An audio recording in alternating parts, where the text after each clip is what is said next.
দোহা মানে আল্লাহ বলেন, হাবিব আপনার নুরানি চেহারা মুবারকের কসম কাটতেছি। সুবহানাল্লাহ বলি। লাইল মানে কালো রাত, নবীজি আপনার কালো কালো দাড়ি মুবারকের কসম কাটছি। আপনার কালো কালো দাড়ি মুবারকের কসম কেটেছি, আপনার নুরানি চেহারা মুবারকের কসম কেটেছি। সুবহানাল্লাহ কন্যা জোরে বলে। তাহলে আল্লাহ দামি জিনিসের কসম। সূরা কলম আছে নুন ওয়াল কলামি ওয়া ইয়াসতুর, নুন মাছের কসম খেয়েছে। এটা কেমন মাছ বাবাজি? জান্নাতীদেরকে জুমাবার দিন আমার আল্লাহ যেই মাছের কলিজা দিয়ে জান্নাতীদেরকে জুমাবার দিন যে মাছের কলিজা দিয়ে আল্লাহ মেহমানদারি করাবেন, সেই মাছের কসম আল্লাহ কাচ্ছে। আল কালামি ওয়া মা ইয়াসতুর, আল্লাহ কালাম কলমের কসম, ইয়াসতুরুন কলমের লেখার কসম। ওই কলম কোন কলম? আমার আল্লাহ বানি তাআলা শুরুতেই কলম বানিয়েছিলেন। বাবাজি এটা কেমন কলম? যে কলম বাবা নিজে নিজে লেখে, নিজে নিজে লেখে। ওই কলম কেউ লিখতে হয় না, কলম নিজে নিজে লেখে রে। ওই লেখার কসম খেয়েছেন। কি লিখেছে? মানুষের ভাগ্য লিখেছে, তকদির লিখেছে, আসমানি কিতাব লিখেছে। সব কিছু লেখা শেষ, কলমেরও কালি শেষ। সেই কলমের আর কলমের লেখার কসম। তাহলে দামি জিনিসের কসম আল্লাহ কাছে। আল্লাহ সূরা 3 বলছে, শেষে বলছে ওয়াতিন ওয়াজ্জাইতু ওয়াতুর সিন। 3 নম্বরে আল্লাহ কি বলছেন? সিনাই পর্বতের কসম, তুর পাহাড়ের কসম। সুবহানাল্লাহ কও। এটা কেমন পাহাড় বাবাজি? যেই পাহাড়ের কসম আল্লাহ কেটেছি। আমাদের সিলেটে কত পাহাড় আছে, জৈন্তা জাফলং পাহাড় আছে বাবাজি, সাতগাঁও শ্রীমঙ্গল পাহাড় আছে, আরও বাবা অনেক জায়গায় পাহাড় আছে। আল্লাহ কোন পাহাড়ের কসম কেটেছেন? যে পাহাড়ের দাম বেড়েছে। কেন বেড়েছে? যে পাহাড়ে মুসা নবী আল্লাহর সাথে কথা বলেছে, নবীর কদম লেগেছে, এই জন্য পাহাড়ের দাম বেড়ে গেছে। সুবহানাল্লাহ কন্যা। নবীর কদম লেগেছে, পাহাড়ের দাম বেড়েছে। তোর পাহাড়ে আমার আল্লাহ বাবাজি কিয়ামতের আগে ইয়াজুদ মাজুদ আসবে, ইয়াজুদ মাজুদ আসবে। তখন ঈসা নবী এর আগে আসবেন, মাহদী এর আগে আসবেন, ইমাম মাহদী আলাইহিস সালাম। আল্লাহ বলবেন ঈসা রে, ওই ইয়াজুদ মাজুদ মানুষ ধরে ফেলে দিবে, মানুষকে ধরে খেয়ে ফেলবে। তুমি এর আগেই আমার সব বান্দা বান্দিকে নিয়ে তুর পাহাড়ে অবস্থান করো। কোন পাহাড়ে? আমার আল্লাহ বলবেন ঈসা আমার বান্দা বান্দিকে নিয়ে রে, উম্মতে মুহাম্মদীকে নিয়ে তুমি তুর পাহাড়ে যাও। ঈসা নবী সব উম্মতে মুহাম্মদীকে নিয়ে তুর পাহাড়ে যাবেন। ইয়াজুদ মাজুদ তখন এসে যাবে। ইয়াজুদ মাজুদ কেমন? আল্লাহ নবী বলেন তাল গাছের মতন, খেজুর গাছের মতন। তাদের কান কত বড়? নবীজি বলেন তাদের এক কান দিয়ে তুষক বানাবে, আর এক কান দিয়ে লেপ বানাবে। তারা জায়গায় জায়গায় শুয়ে থাকবে। তখন তারা দলে দলে দুনিয়া আসবে, আসিয়া বলবে শুনেছি মানুষ আর মানুষ দুনিয়ায়, এখন দেখি কোনো মানুষ নাই। তখন তারা কি করব? দুনিয়ার যত গাছ আছে চিবায় চিবায় সব খেয়ে ফেলবি। সব গাছগুলা কি?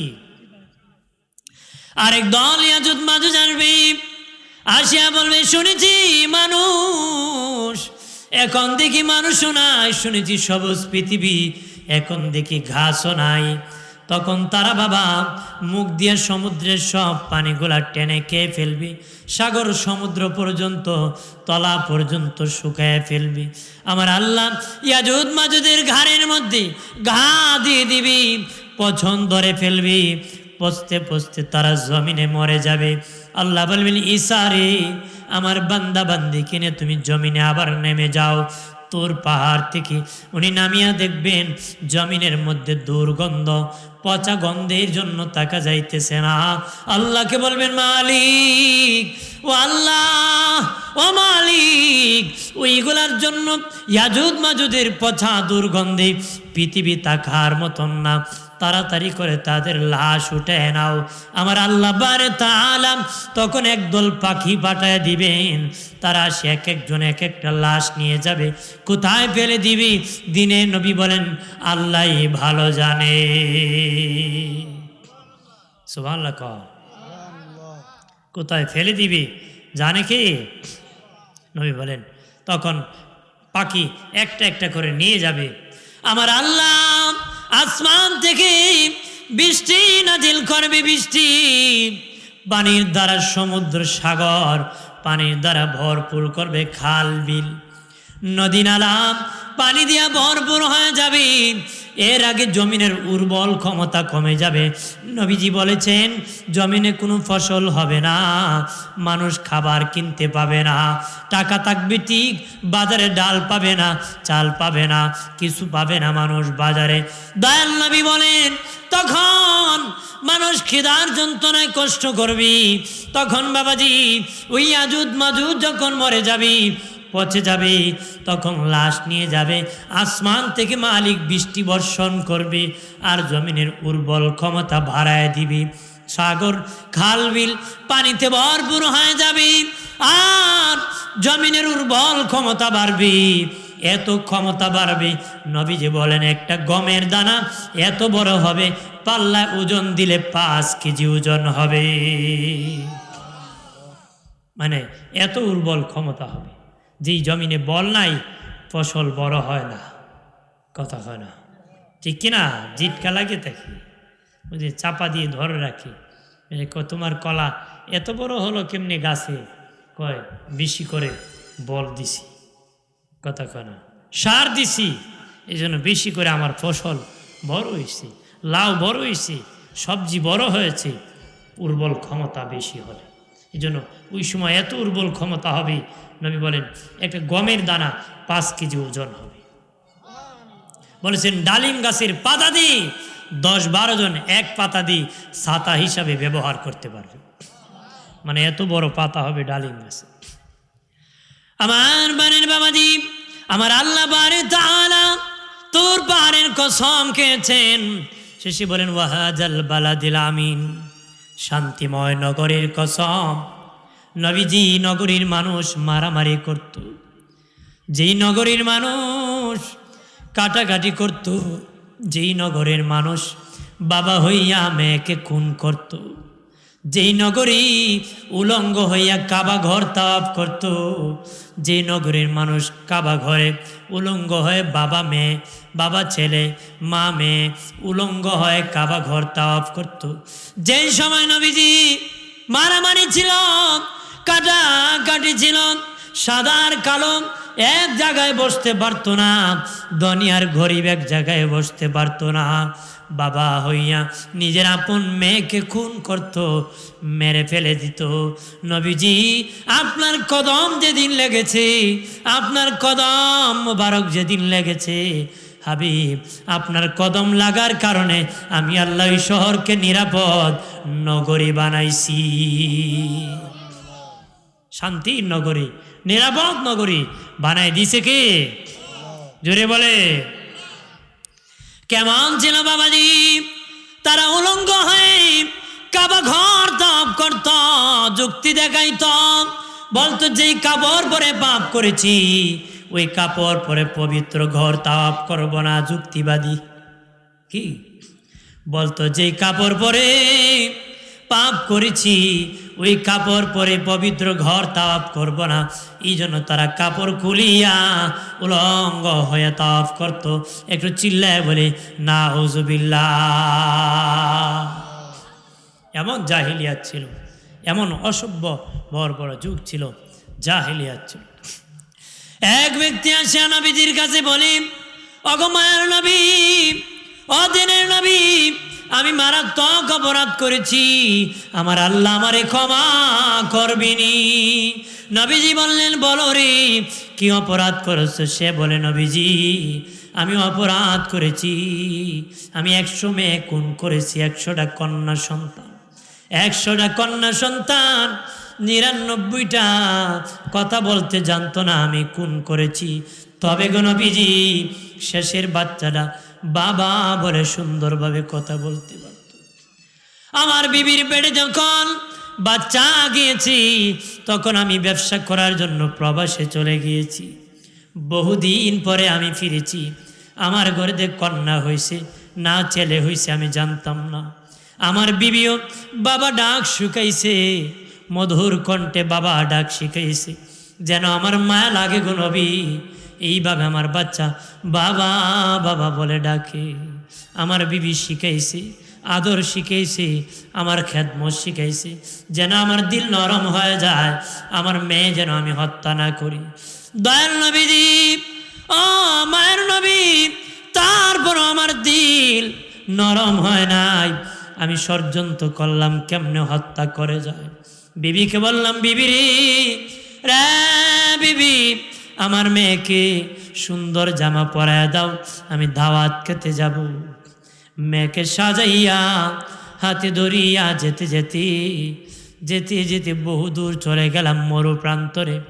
যে নবীজি আমি গর্ত খনন শুরু করলাম, গর্ত খনন শুরু করে দিলাম নবীজি।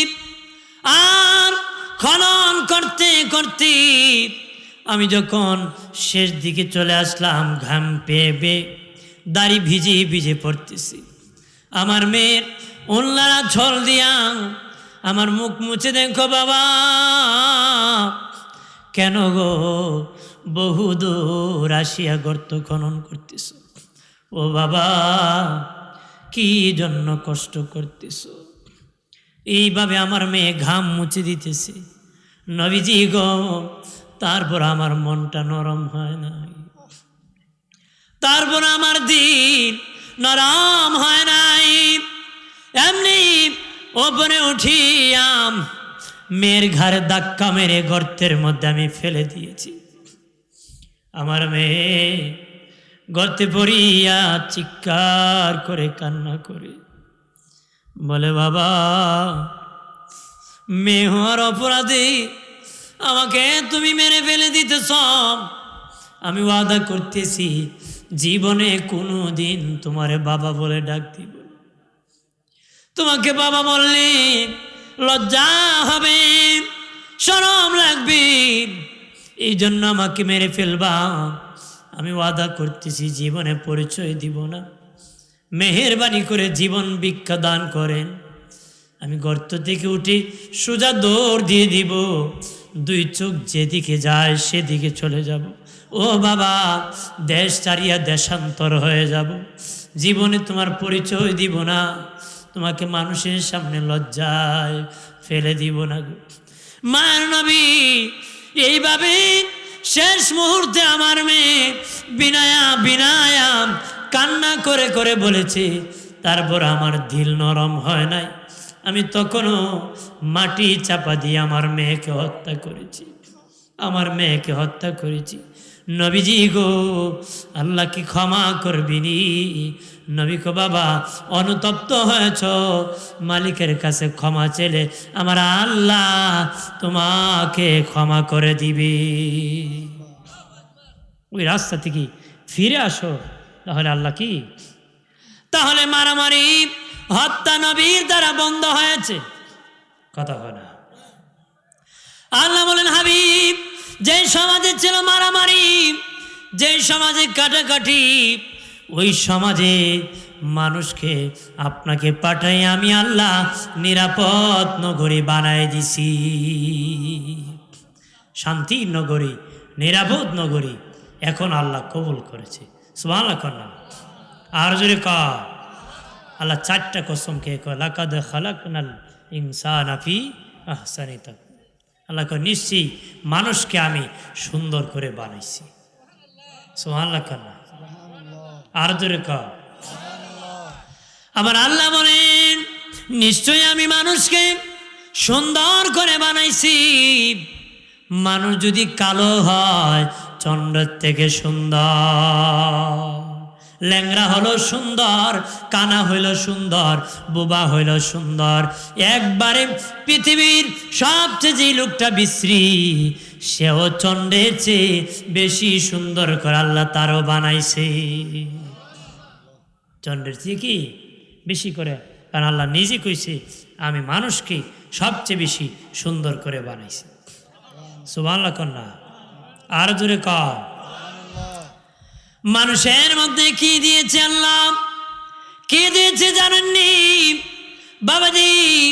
দুনিয়ার এই বিশ্বের মধ্যে যত কিছু আছে, দুনিয়ার মধ্যে যত কিছু দিয়েছে আমার আল্লাহ মানুষের 3.5 হাত বটির ভিতরে সব কিছু দিয়েছে। পৃথিবীতে সাগর আছে, মানুষের দেহের মধ্যে সাগর দিয়েছে। পৃথিবীতে পাহাড় আছে, আমার আল্লাহ মানুষের দেহের মধ্যে পাহাড় দিয়েছে। পৃথিবীতে বাবা জমিন আছে, মানুষের দেহের মধ্যে জমিন দিয়েছি। পৃথিবীতে নদী আছে, মানুষের দেহের মধ্যে আমার আল্লাহ নদী ফিট করে দিয়েছে। নদী কি ফিট করে দিয়েছে। আমার আল্লাহ হাতিয়ার দিয়েছে। ও বাবাজি, দৃষ্টি শক্তির একটা হাতিয়ার দিয়েছি, শ্রবণ শক্তির আর একটা হাতিয়ার দিয়েছি, মেধা শক্তির একটা হাতিয়ার দিয়েছি, ঘ্রাণ শক্তির হাতিয়ার দিয়েছি, স্বাদ শক্তির হাতিয়ার দিয়েছি বাবাজি, ত্বক শক্তির হাতিয়ার দিয়েছি, জন্মগত 6টা হাতিয়ার দিয়েছি। মাথার তালু থেকে পায়ের তালুতে দুনিয়ায় যত কিছু আছে, পাহাড় আছে, নদী আছে, সাগর আছে, আল্লাহকে আমি আল্লাহ তোর দেহের মধ্যে পাহাড়, সাগর, নদী ফিট করে দিয়েছি। আমার বানের বাবাজি, আল্লাহ বলেন মানুষের দেহে আমি জমিন বানাইছি। জমিন খেয়াল করেন প্রাণের মুসলিম জনতা, জমিন কেমনে বানাইছে? গুস্ত দিয়া বানাইছে। কন্যা এই জমিন বানাইছে মাটি দিয়া। আমার আল্লাহ মাটি দিয়া জমিন বানাইছে। যখন মাটি বানাইছে, মাটি টকবক করে, মাটি স্থির হয় না, মাটি নরম বাবা, মাটি পা রাখার মতন উপযোগী নাই, মাটি নরম। আমার আল্লাহকে আমি মাটি শক্ত করে পেরেক বানাইছি পাহাড়। যখন পাহাড় বানাইছি, মাটি স্থির হয়ে গেছে, মাটি শক্ত হয়ে গেছে। পৃথিবীর মাটিকে শক্ত করার জন্য পাহাড়কে আমি পেরেক বানায় দিছি। আমার আল্লাহ বলেন আমি মানুষের দেহে গোস্ত দিয়া জমিন বানাইছি। ওই জমিন স্থির হয় না, গোস্ত আঁকা বাঁকা হয়, নড়াচড়া করে। আমি আল্লাহ শক্ত বানানোর জন্য পেরেক বানাইছি হাড্ডি, হাড্ডিকে পেরেক পাহাড় বানাই দিছি। হাড্ডি শক্ত করে গোস্ত লাগাই দিছি। তোদের দেহের জমিনকে ওই পেরেক হাড্ডি দিয়া আমি আল্লাহ শক্ত করে দিয়েছি। খুশি না বেজার? হাড্ডি বাংলে এই জমিন বাঁকা হয় না সোজা হয়? কথা হয় না, বাঁকা হয়ে যায়। আঙ্গুল বাঁকা কেন? ভাই সব ভেঙে গেছিল হাড্ডি, ভেঙে গেছিল কি হাড্ডি। কারণ পেরেক ভেঙে গেলে আপনার এই জমিন ঠিক থাকবে না। সুবহানাল্লাহ কন্যা। আল্লাহ কত মহান, কত বড় দয়ালু। সুবহানাল্লাহ কন্যা। আমার আল্লাহ মানুষের দেহে নদী ফিট করে দিয়েছে, চোখের মধ্যে নদী। সুবহানাল্লাহ কন্যা। চোখের মধ্যে নদী, হাজার জীবাণু, বালু পড়তেছে, ময়লা পড়তেছে, এটার ভিতর মেডিসিন দিয়েছে। এই পাতি আছে, নিজে নাড়ানো লাগে না, অটোমেটিক নড়তেছে, মেডিসিন উপুত হতেছে, নিচ হতেছে, সাথে সাথে ক্লিন হয়ে গেছে, পরিষ্কার হয়ে গেছে। আমার আল্লাহ মানুষের চোখের মধ্যে নদী ফিট করে দিয়েছে। একটু চিল্লায়া জবান খুলে বলি আল্লাহু আকবার। এরপরে আমার আল্লাহ বলেন বান্দা তোর দেহে আমি সাগর লাগাই দিছি। সাগর, সাগর ফিট করেছি। কোথায় সাগর লাগাইছি জানোস নি? তোর জিহ্বার নিচে, তোর জিহ্বার নিচে আমি সাগর ফিট করে দিয়েছি। নিজে এখনই অনুমান করেন জিহ্বার নিচ থেকে পানি উঠতেছে, জিহ্বার নিচ থেকে পানি উঠতেছে, জিহ্বার নিচে পানি উঠতেছে। যখন পানি খেয়েছিলাম পেটের ভিতর গিয়েছে, কিন্তু পানি উঠে জিহ্বার নিচ থেকে। আল্লাহ বলেন, বান্দা, ও আমার বান্দা বান্দি, তোর জীবন রক্ষা করার জন্য যদি নদী এই সাগর পিট না করতাম, তোরা উপবাস থাকতে পারতে না, রোজা রাখতে পারতে না, রাত্রে ঘুমাইতে পারতে না। অটোমেটিক মুখ যখন শুকায় যায়, মানুষের বাবা অশান্তি শুরু হয়ে যায়। জিহ্বা শুকায় গেলে তাড়াতাড়ি খাইতে হয়, অশান্তি বুক করে। আল্লাহকে তোর জিহ্বার নিছি আমি যদি সাগর না পিট করতাম, তুই টিকতে পারতে না। আমি আল্লাহ অটোমেটিক তোর জিহ্বার নিচে সাগর কুদরতি ফিট করে রাখছি। কুদরতি সাগর ফিট করছে কে? আমার বানের বাবাজি, এই চক্ষু দিয়েছে আল্লাহ। বাবাজি, যদি তামাম দুনিয়ার ইবাদত যদি এক পাল্লায় উঠাইয়া পৃথিবীর কোনো ডাক্তারকে বলেন, ডাক্তার এর বিনিময় আমাকে চক্ষুটা লাগায় দে, পারবো? যেরকম পারবো। বাবাজি, পৃথিবীর কোটি কোটি টাকা যদি আপনি দিয়ে বলেন, ডাক্তার আমার এই জিহ্বার মতন একটা জিহ্বা লাগায় দাও, পারবো নি? লাগায় দিতে পারে, তিতা মিঠা কিছু বুঝবে না রে, তিতা মিঠা কিছু বুঝবে না। কিন্তু এখানে দিলে বোঝা যায় না টক না মিষ্টি, এখানে লাগাইতে দেরি, বলতে দেরি নাই।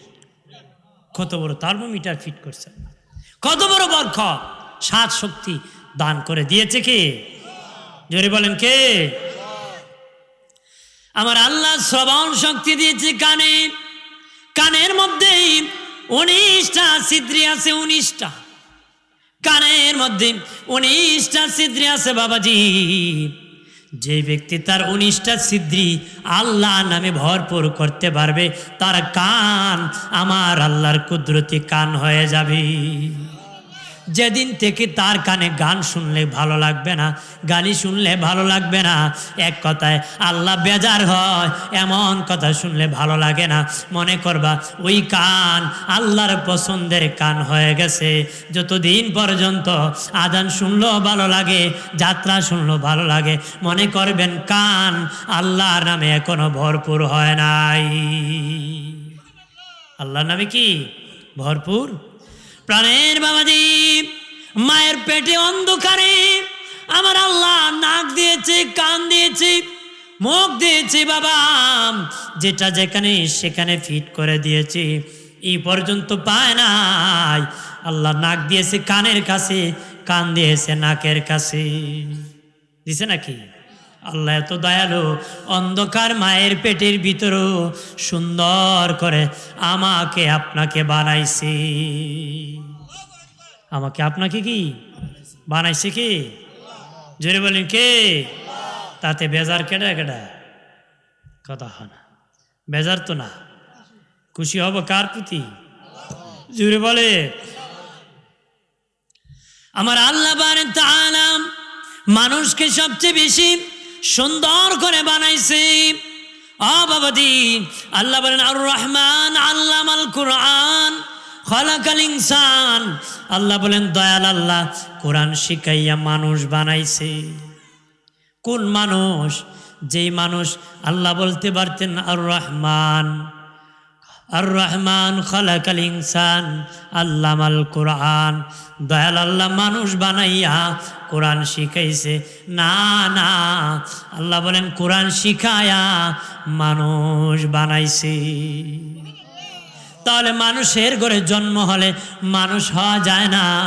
জন্ম দেওয়া শুধু মানুষের গুণ না, হাইওয়ান জানোয়ারও বাচ্চা জন্ম দিতে পারে। খাবার খাওয়া মানুষের গুণ না, হাইওয়ান জানোয়ার তোমার চেয়ে আরো বেশি খেতে পারে। হাঁটা চলাফেরা করা মানুষের গুণ না, হাঁটা চলাফেরা হাইওয়ান জানোয়ার করতে পারে। মানুষের গুণ কি? আল্লাহ বলেন যে ব্যক্তি কোরআন শিখে নিবে সে আমার কাছে মানুষ হিসাবে গণ্য হবে, মানুষ হিসাবে গণ্য হবে। আর কোরআন যারা মানবে না সেই ব্যক্তি চতুষ্পদ জানোয়ার হয়ে যাবে, চার পায়ের জানোয়ারের মতন নিকৃষ্ট হয়ে যাবে, জাহান্নামী। চিল্লায় বলে নাউজুবিল্লাহ। তাহলে আমরা গুণওয়ালা হব না জন্মগত হব? কথা হয় না। আমি কি নতুন না আসছিলাম? চিনেননি আমারে? কথা হয় না। অনেকে চিনে, আবার অনেকে কয় কোত্থেকে আইসি বেটা, না কি কয়? গত বছর আসছিলাম, গত বছর কি আসছিলাম, এবছর দ্বিতীয়। এবছর কি আমার ভাষা কি বুঝেন নাকি বুঝেন না? আমি তো যতটুকু পারি গোছেই বলতেছি, একটু বোঝানোর জন্য চেষ্টা করতেছি। বুঝ দেওয়ার মালিককে। মন এখানে আছে না বাসায় আছে? কথা হয় না। আসেনি? দেখেন আবার এখানে বসিনি, কক্সবাজার যান গা। হ্যাঁ, ওই 3 ভিক্ষুক ভিক্ষা করছে। কি করছে? সারাদিন ভিক্ষা করে হাফ কেজি চাল পাইছে। কয় কেজি? Half KG. একটারে লাগে হাফ কেজি, একটারে লাগে কি হাফ কেজি। তো একটা আছিল সালাক, সালাকটা কয় 2টারে আমরা 3 জন ঘুমায় পড়ি। ঘুম থেকে ওইটা দেখবো কে কি স্বপ্নে দেখছি, এটার উপর নির্ভর করে খাবো। 2টা যে ঘুমাইছে সালাকটা খাই নিছে। সালাকটা কি? কারণ মায়ের ফিসে খাওয়ানোর আগে সালাক লোক থাকে। কথা খানা আমাদের এলাকায় চালাকি ব্যক্তি যে মায়ের ফিসে খাওয়ানোর আগে, হে বেচারা সালাক মাল। বেচারা কি সালাক। খায়া বৈশা ওই 2টার ডাকে, উঠো রে উঠো উঠো ঘুম থেকে। 2টা উঠছে, ওইটা কয় তুই কি স্বপ্ন দেখছ? একটা আমি স্বপ্ন দেখছি চতুর্থ আসমানও ঘুরাইতেছি। ভালো দেখছ? আরেকটার জিগায় তুই কি স্বপ্ন দেখছ? আমি তো দেখছি ভাই কক্সবাজার সমুদ্র সৈকতে ঘুরতেছি। তো 2টা দিয়ে ব্যাক কল, 2টা জিগায় সালাকটারে যেটা ভাত খাইছে, তুই কি স্বপ্নে দেখছ? আমি স্বপ্নে দেখছি রে ভাই বিরাট বড় কাজ রেলাইছে এক বেন্দা নিয়ে। কে নিয়ে আইছে? আইসা আমার বেন্দা দেখে আর কয় শালা ভাত কা। কি কয়? ভাই আমি বেন্দার ডোরে ভাত খাওয়া আরম্ভ করছি। আমাদেরকে ডাকলে না কেন? তোদেরকে তো আমি ডাকছি, একলা কক্সবাজার আগলা চতুর্থ আসমানও আমি ফাইমুখ। হ্যাঁ, তা আপনারা যে এখানে বসে এক একজন এক এক জায়গায় চলে যান, আমি বলবো কারে? কথা না জোরে ক, মনোযোগ আছে তো? আছে। চিল্লা কে রে? বাঁশিরি বাজায় রে। এখন মেলা জমে যায়, যেখানে ওয়াজ হয় মেলা জমে, শয়তানে আখড়ামি যায়। কথা খানা। হ্যাঁ, এগুলো একটা বুঝলেন, ওয়াজের চেয়ে মেলা বড় হয়ে যায়। ওয়াজের চেয়ে কি মেলা হয়ে যায়। সর্বপ্রথম মেলা আয়োজন করছিল নমরুদে। কে আয়োজন করছিল? ইব্রাহিম নবীকে অগ্নিকুণ্ডে ফেলে দিয়ে মেলার আয়োজন করছিল নমরুদে, মানুষ যেন আনন্দ করে। নাউজুবিল্লাহ কর না। আমার বানের বাবাজি খেয়াল করেন ভালো করে, মানুষকে আমার আল্লাহ বেশি সুন্দর করে বানাইছি। ও মানুষ, এই সুন্দরের শুকরিয়া আদায় করতে হবে রে। যদি ভাগ্য পরিবর্তন করতে চাও, ভাগ্য যদি পরিবর্তন করতে চাও, ইজ্জত যদি বাড়ায় দিতে চাও, দৈনিক 5 বার নাক আর কপাল দিয়ে, কপালকে মানুষ ভাগ্যের প্রতীক মনে করে, নাককে মানুষ মর্যাদার প্রতীক মনে করে। যদি ভাগ্য আর কপাল ভাগ্য পরিবর্তন করতে চাও, ইজ্জত বাড়াইতে চাও, দৈনিক 5 বার নাক আর কপাল লাগায়া আমার মালিককে সেজদা করতে হবে। কাকে? অমানুষ। মানুষ হিসাবে আর কোনো প্রাণী সেজদা দিতে পারে না, আর কোনো প্রাণীকে ইবাদতের জন্য বানায় নাই। মানুষকে সুন্দর করে বানাইছি তার ইবাদতের জন্য, গোলামির জন্য, সেজদা করার জন্য, আল্লাহর সাথে দিদারের জন্য, সাক্ষাতের জন্য। আল্লাহ বলেন আমি আল্লাহ জমিন বানাইছি। আমি বলি না এই জমিন আমার। বান্দা তুই 10 তলা বিল্ডিং বানাইয়া কস তোর বিল্ডিং, কয়েকখানি রাখিয়া কস তোর জমি। আমি বলি না আমার জমি। কেন বলি না? বাবা বাজার থেকে পাঞ্জাবি ছেলের জন্য কিনে নিয়েছে। চাচা এই পাঞ্জাবি কার? আমার ছেলের। কিন্তু বাবার টাকা দেওয়ার পরও বাবা কয় না বাবার পাঞ্জাবি, কয় ছেলের পাঞ্জাবি। কেন বলে জানেননি? ছেলেটা বাবার, এই জন্য বাবা বলে এই পাঞ্জাবি আমার সন্তানের। কথা কোন ঠিক কিনা? ওই সন্তানটা হলো বাবার। এই জন্য বাপি কো আমার ছেলের পাঞ্জাবি, আল্লাহ বলেন তামাম দুনিয়ার মালিক আমি, কিন্তু আমি বলি না ওই বিল্ডিং আমার, এই জমিন আমার, বল তোর তোর বল, কারণ তুই বান্দা আমার, তুই আমার জন্য হয়ে যা, আমার সব তোর জন্য হয়ে যাবে। সুবহানাল্লাহ বলেন না, রে বান্দা তুই আমার জন্য হয়ে যা, আমার জন্য হয়ে যা, আমার সব তোর জন্য হয়ে যাবে, তোর জন্য ওপেন হয়ে যাবে। খলিফা হারুন রশিদ তার দাসীরে বড় ভালোবাসতো, আদর করতো, লোকেরা বদনাম রটাইল। খলিফার দাসীর সাথে কি সম্পর্ক, বদনাম রটাই দিল। খলিফা বদনাম ভাঙ্গাতে লটারি সিস্টেম করেছে, স্বর্ণের পেয়ালা দিয়েছে, হীরার পেয়ালা দিয়েছে, মণিমুক্তা দিয়েছে, জায়গায় জায়গায় রাখিয়াছে। যারা বদনাম রটাইছে তাদেরকে একত্র করেছে, দাসীরও হাজির করেছে। বলে শুনে নাও, আমি খলিফা এখন লটারি দিব রে, 1 2 3 বলবো, বলার সাথে সাথে 3 বলার সাথে যে যেটায় ধরবা সে সেটার মালিক হয়ে যাবা, যে যেটায় ধরবা সে সেটার মালিক হয়ে যাবা। খলিফা হারুন রশিদ 1 2 3 বলতে দেরি, এক একজন এক একটায় ধরতে দেরি না, কিন্তু তার দাসী খলিফার কাপড়ে ধরতে দেরি করে নাই। কন্যা আসতে কোন সুবহানাল্লাহ, মহিলারা শুনবো মনে হয় নাকি? তা আপনারা ডরেন না? তা কোন থানা এটা? ভাঙ্গুরা থানা, মুরাদনগর থানা, ভাঙ্গুরা আলাদা হয়েছে। হ্যাঁ, ভাঙ্গুরা থানা। তাহলে এই থানার মানুষ কি বউরে ডরায় না? তা নাকি তা ভয় পায় নাকি? তা কতক্ষণ না দূরে কয়। অনেকে আছে আবার বোর্ড ডরে সুবহানাল্লাহ কয় না। অনেক জায়গা আছে জানে, আওয়াজ করলে তো মাইকে বাসাতে শোনা যাইব, জামাইয়ের কোনটা তো বউ চিনে, বাড়িতে গেলে যদি তোমারই অত জোর, এগুলো বেচারা ডরে কয় না। আপনারা তো কুমিল্লার মানুষ, ই ডর বই তো নাই। কন্যা সুবহানাল্লাহ, আরো জোরে কি আওয়াজ দিলে শয়তান দূর হয়। কি হয়? কারণ এখানে এমন লোক আছে 10-12 মিনিট পরে সিগারেট না গেলে পেট ফুটবলের মতন গুলি যাবে, আছে না? এই বেচারে কোন আত্মীয় শয়তান ডাকতেছে, বাইরে বেড়া বোধ কান বইস, এবারকে বাইরে আরেকটা টান দে, এরপরে আবার যাইস নি, কথা খানা আছে না? আপনার তো ইনিশিয়েটিভ হইতো না, তো খায়েন না বাবু, মরবা। কারণ বউ যদি ক্ষতি করে তালাক দিয়ে দেয়, বিড়ি জীবন শেষ করে তালাক দেয় না, কথা খানা জোরে কর। সূরা বাকারা আল্লাহ কইছি, তোদের জীবন মৃত্যুর দিকে ঠেলে দিও না, তোমার জীবনকে আত্মহত্যার দিকে, মৃত্যুর দিকে ঠেলে দেওয়া হারাম। মৃত্যুর দিকে ঠেলে দেওয়া কি? আর সিগারেটের প্যাকেটে লেখা থাকে ধূমপান মৃত্যু ঘটায় দেয়, তাহলে যে খায় ইচ্ছা করে ঘটায়, কতক্ষণ যে খায় কি ইচ্ছা করে ঘটায়। আবু দাউদ শরীফের হাদিস আছে, রাসূলুল্লাহ বলেছেন, যেই জিনিস বেশি খেলে নেশা হয় ওই জিনিস কম খাওয়া হারাম। যেই জিনিস বেশি খেলে নেশা হয় ওই জিনিস কম খাওয়া কি হারাম। দেশি সিগারেট কারীকে আমি জিজ্ঞেস করে দেখেছি, তারা বলেছে একসাথে যদি একটার পর আরেকটা 10টা খেয়ে ফেলে নেশা হয়ে যায়। কে হয়ে যায়? অর্থাৎ একটার সাথে আরেকটা, একটার সাথে আরেকটা 10টা যদি একসাথে খেয়ে ফেলে নেশা, তার মানে বেশি খেলে এটা নেশা হয়। আর আবু দাউদ শরীফে হাদিস এসেছে, রাসূল বলেছেন যেই জিনিসে বেশি খেলে নেশা হয় কম খাওয়া হারাম। খায়েন বালা করে, আজরাইলে ধরব সময় বুঝাই দিব। কারণ জাহান্নামীর মুখে আগুন, বিড়িকুরের মুখে আগুন। বিড়ি যে খায় হের মুখেও কি আগুন।